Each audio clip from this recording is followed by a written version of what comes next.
ladies and gentlemen, to Summer in the Asylum here on Reaction and Review. Yes, folks, it is once again time for a little theme run. I actually used to call these theme months, but then I started doing 2 videos a week, and I am just too fucking lazy to go out and look for 4 more movies in this thing. So, this is just going to be like a 4-episode run here. And the theme to these is a little studio in the United States called The Asylum. For those of you who don't know what this studio is and what they do, they are known for making what are known as mockbusters. Essentially, these really god-awful knockoffs of really popular films. They've already put out 2 of them this year. We saw in theaters Thor, and the Sci-Fi Channel aired Almighty Thor, which is a film from The Asylum.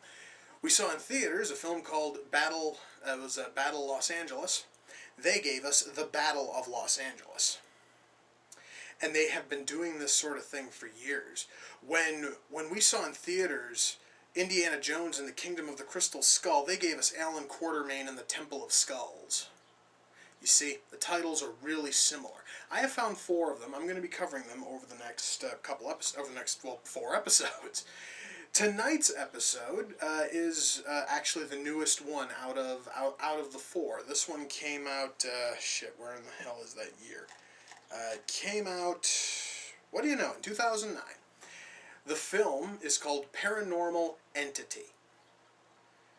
Now, I'm going to say this right now, folks, before I go any further. I've never seen Paranormal Activity. I've never had a chance to see it, but I would like to someday. Well, this is going to be kind of a taste, because I know that this studio just loves to make really shit versions of halfway decent movies. At least that seems to be their pattern, usually. Without further ado, it's time for me to kick back and kick off Summer in the Asylum with Paranormal Activity. Okay, I just want to say this right now. We are now being given a tour of this house. This is one of the ugliest goddamn houses I have ever seen. Like, seriously, guys, like this freaking building is just homely as hell.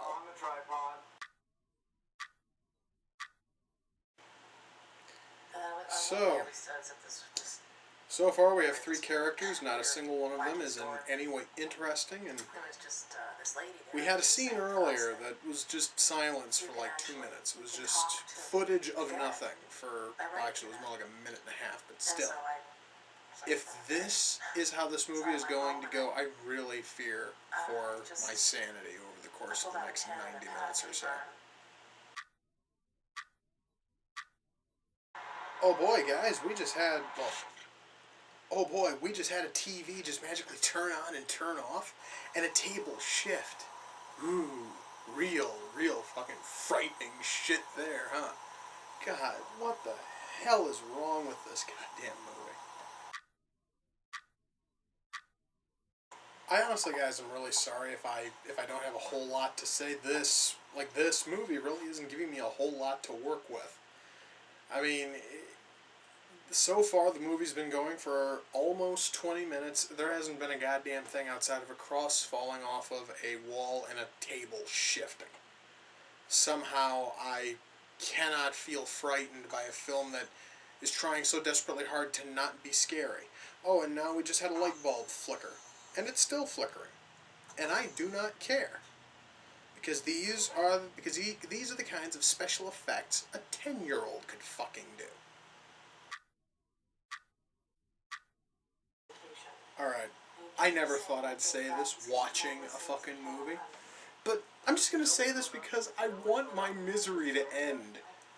Yes, there's something going on in the fucking house. Why don't all of you pack up and leave?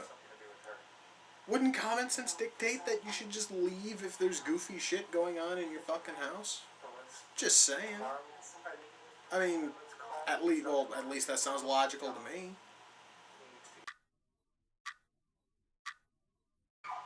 Oh boy, guys, we actually have some action, but we do not get to see it because the ghost secretly took the camera and moved it away from everything. So you hear all this? You hear all this screaming going on? We're seeing nothing but a black screen with this. I hate this fucking movie. I really do. Wow. I've never heard three people freak out so much to the sound of knocking in my entire fucking life. Oh, and the power's out. Surprise, surprise. I'm really wondering if this film's gonna get, good. Like, ever. My god.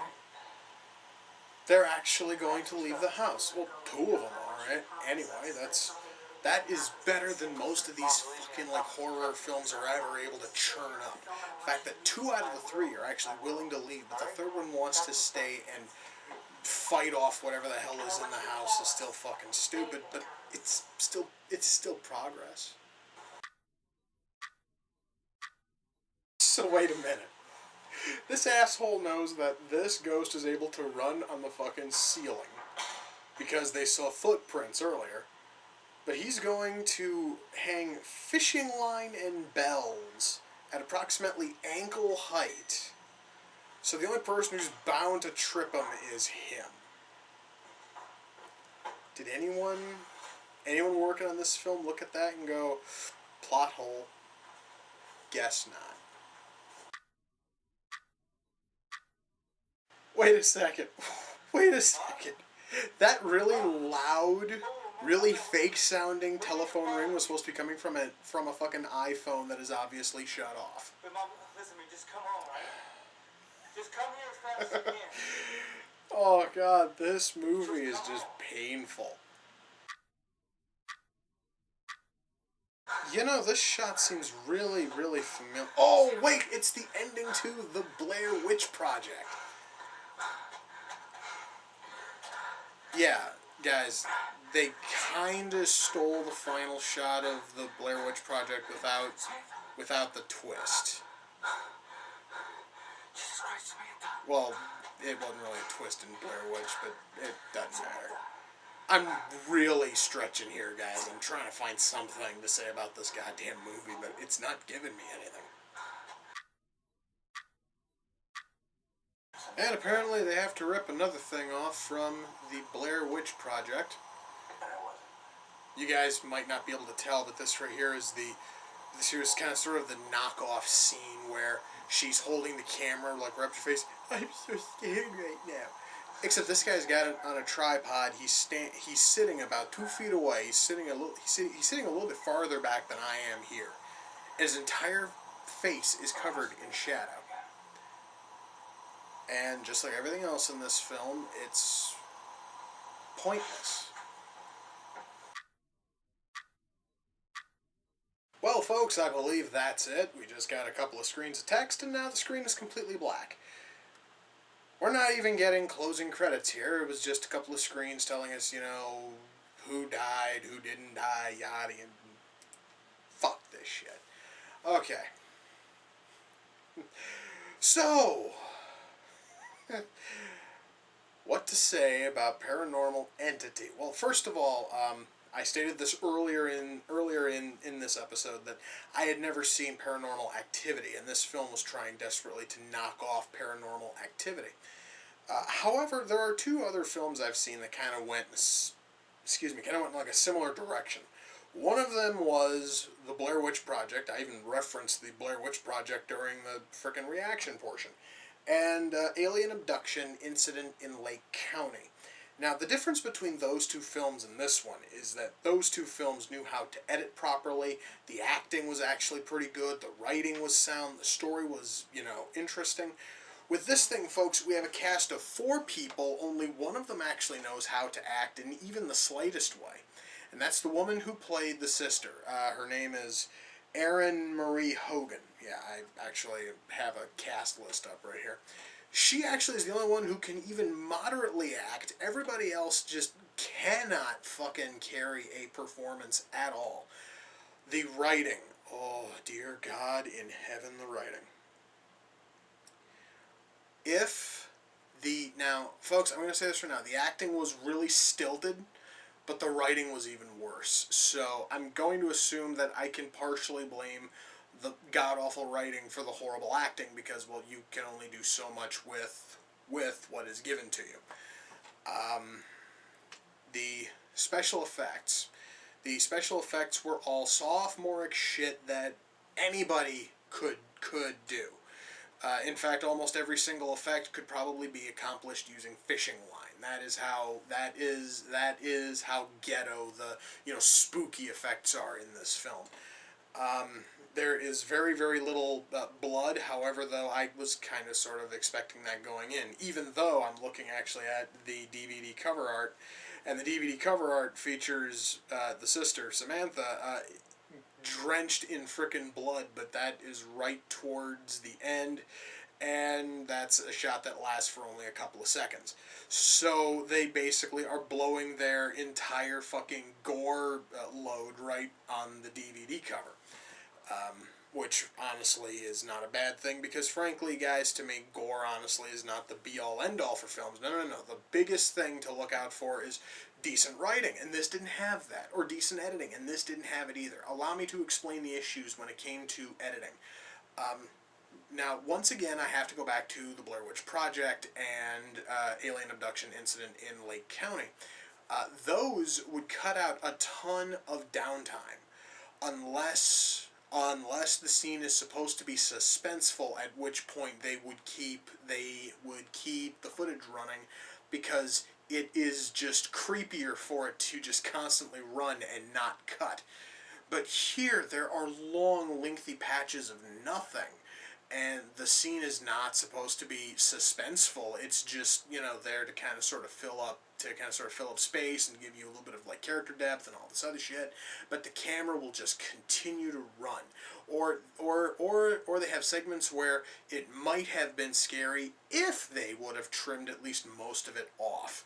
It is just one of those weird things where they could easily have edited the film and it would probably have been a hell of a lot better, but then again, the film would also probably have been about 45 minutes.